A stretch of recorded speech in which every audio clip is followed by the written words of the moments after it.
n'importe quel problème qu'elle rencontre en Égypte. Mais pas les petits. Et c'est ça qui est plus important. Ah oui, non, je vous en prie. J'espère que simplement on ne cherche pas, c'est-à-dire de recevoir des investisseurs pour la consommation.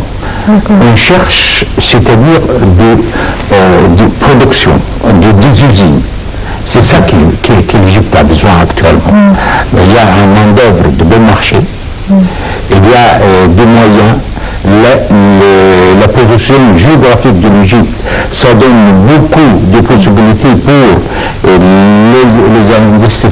investisseurs étrangers d'exporter vers l'Est et vers l'Ouest.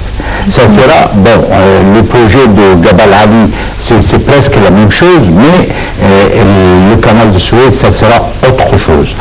Ça ne sera pas seulement le canal de Suez, mais aussi à l'ouest de l'Égypte, le Sahara, il y a beaucoup de choses à faire. Il y a aussi au sud. Et l'Égypte, c'est une ouverture vers l'Afrique. C'est ça la question la plus importante pour les étrangers de venir en Égypte. La Chine a donné beaucoup d'importance pour la visite du Sisi parce qu'elle regarde beaucoup plus loin, c'est pas seulement l'Égypte, aussi vers l'Afrique et vers les pays arabes. De toute façon, c'est ce qu'a déjà mentionné le président lors de son interview à la télévision d'Abu Dhabi, puisqu'il a parlé de l'Égypte en tant que point de départ et pour l'Europe et pour l'Afrique. Aujourd'hui, lorsqu'on parle d'aide financière, lorsqu'on parle d'aide économique plutôt, lorsqu'on parle d'investissement, d'appel, d'offres et tout cela, mais il y a ce qu'on appelle les intérêts communs. N'est-ce pas? Quel intérêt offre aujourd'hui l'Égypte au monde? Quel intérêt à la stabilité? Écoutez, l'Égypte, c'est une des grandes puissances de la région. C'est la seule puissance, par exemple, la seule puissance qui peut exporter une force expéditionnaire, militaire, et de faire changer tout très très facilement et très vite. Il n'y a pas d'autres pays qui peuvent le faire. Peut-être Turquie, mais même pas. On a l'expérience. On a déjà fait la première guerre du Golfe. Il a exporté 50 000 hommes, ça veut dire en division blindée. C'est pas facile de faire, d'avoir la connaissance de faire quelque chose comme ça. On est plus ou moins les seuls dans la région qui peuvent le faire. Alors bien sûr, l'Égypte a beaucoup à offrir. C'est la stabilité. Elle peut changer, elle peut tourner la vague des extrémistes dans la région, pas facilement bien sûr, parce que ce n'est pas seulement des choses militaires, mais aussi économiques, mais aussi et diplomatiques. Alors c'est un des généraux plus importants dans la région dans ce sens. Très bien. Justement, j'aimerais retourner au Japon, puisqu'il s'agissait de cette dernière visite du Premier ministre japonais et sa rencontre avec le président Sisi. Donc, je rappelle juste que le président Sisi a reçu hier et samedi le Premier ministre japonais Shinzo Abe au siège de la présidence de lui. C'est les pourparlers portés sur la coopération économique et la situation régionale et internationale. Le vendredi, le Premier ministre Daniel Mahlab a reçu ce monologue japonais. Les deux ministres ont examiné, les deux responsables ont examiné le soutien de la coopération en fait commune, l'accroissement des investissements japonais en Égypte et les préparatifs de la conférence économique prévue en mars à Sharm el-Sheikh. Je vous invite donc, vous, chers invités, et les spectateurs aussi, à suivre un commentaire sur cette visite. Tout de suite, donc, un commentaire signé Dalia Kalam. Juste après, on va justement continuer de parler sur cette visite. Si vous jetez un coup d'œil sur la relation entre les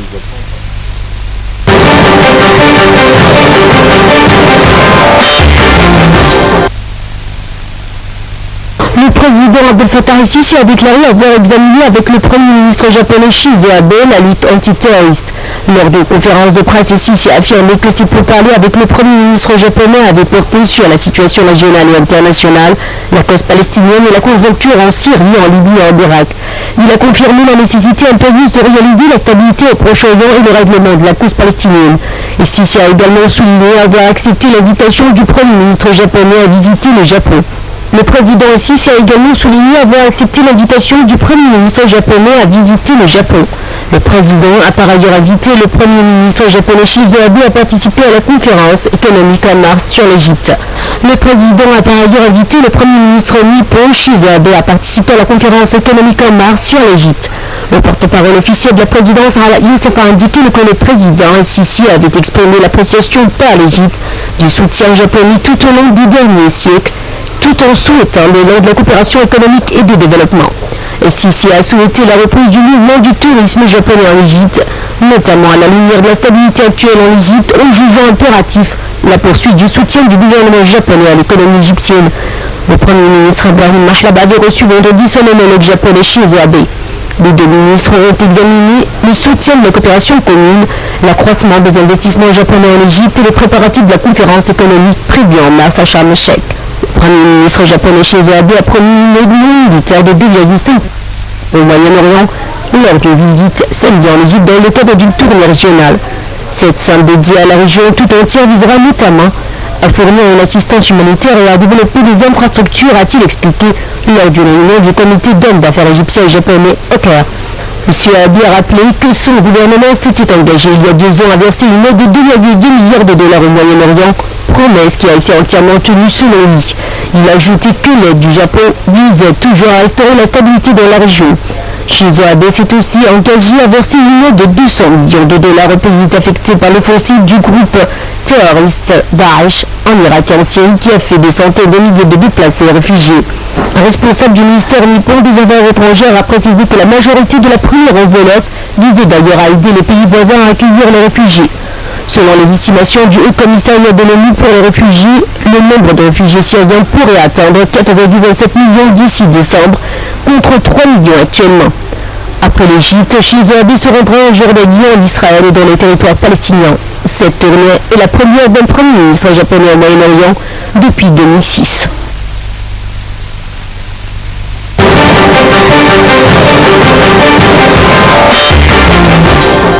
C'est donc une visite jugée importante. On a vu que de retour au Japon, le Premier ministre, dans des déclarations, il a parlé de l'importance de travailler davantage avec l'Égypte. Donc, surtout, il a parlé du tourisme et donc du renforcement de ce côté, puisqu'il a aussi appelé les compagnies aériennes à organiser plus de vols entre l'Égypte et le Japon. Donc, la capture de tourisme, c'est très important. Mais encore, les usines, enfin, les constructions japonaises au Proche-Orient, c'est implanté en Turquie. Vous voyez, par exemple, la construction de voitures. Est-ce que vous connaissez que la totalité des voitures japonaises viennent de Turquie, vers l'Égypte actuellement? Au lieu de construire des voitures, enfin, ou bien fabriquer des voitures en Turquie, l'Égypte est capable d'accueillir, c'est-à-dire cette sorte de fabrication. On a ingénieurs, on a le personnel qualifié pour Qu'est-ce qui manque puisqu'on a tout le capital. Qu'est-ce qui fait la différence entre l'expérience turque et égyptienne dans l'avenir? Le capital. Le capital. Les Japonais doivent, c'est-à-dire investir en Égypte, c'est-à-dire fournir tous les éléments nécessaires pour cette fabrication. Et c'est pas seulement l'Égypte, c'est-à-dire utiliser les voitures japonaises, ou bien les fabrications japonaises, c'est tous les pays arabes seront aptes d'emporter les fabrications japonaises en Égypte que d'emporter de la Turquie. Ça c'est très clair et net. Donc, c'est pas seulement de tourisme, c'est les fabrications de toute matériel japonaise que seront implantés en Égypte et ça sera pour l'avenir des relations entre les deux États. Très bien. Vous avez parlé, par exemple, de la corruption, qui restait peut-être un obstacle. Dr Moussa a parlé d'un peuple un peu... on a donc les questions de paresse, peut-être... C'est pas de paresse, c'est cette question de mentalité. Aujourd'hui, est-ce qu'on peut profiter aussi de l'expérience? Vous connaissez que les Égyptiens, si on amène un Égyptien, la même personne qui travaille actuellement en Égyptien, l'amène dans un autre système, il travaille autrement. Justement, je veux justement parler de mentalité. Des systèmes. Des systèmes et de mentalité. Très bien. Justement, comment profiter de l'expérience, par exemple, la charge japonaise dans le domaine, puisqu'on parle pas seulement d'investissement, pas seulement du tourisme, mais justement l'expérience, cette expertise, le savoir-faire. Oui, c'est intéressant comme question parce que les Américains ont demandé exactement la même question sur la gérance de l'usine pendant les années 70-80. Et à la fin du compte, ils ont importé, entre parenthèses, certains systèmes japonais pour le travail en Amérique, mais c'est différent quand même avec le caractère du peuple. Alors ça doit être toujours dans le sens du travail, qu'on travaille très dur, mais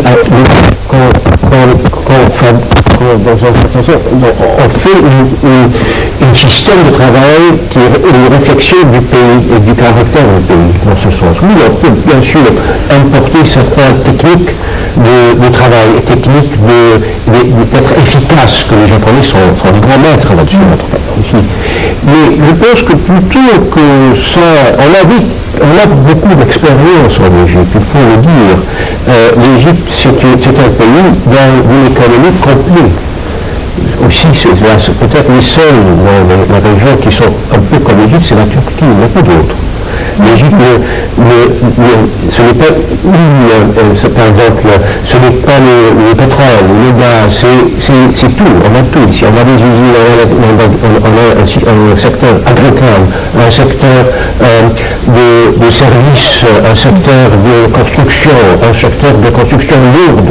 On a tout ça ici. Le main d'œuvre que peut avoir. Le main d'œuvre, bien sûr, mais le système, je dois dire franchement, le système est là. Ça n'a pas été augmenté depuis des années, à vrai dire, au même niveau qu'ailleurs pendant les années 70. Et c'est ça plutôt la situation ici. Vous faites la comparaison entre l'Égypte et le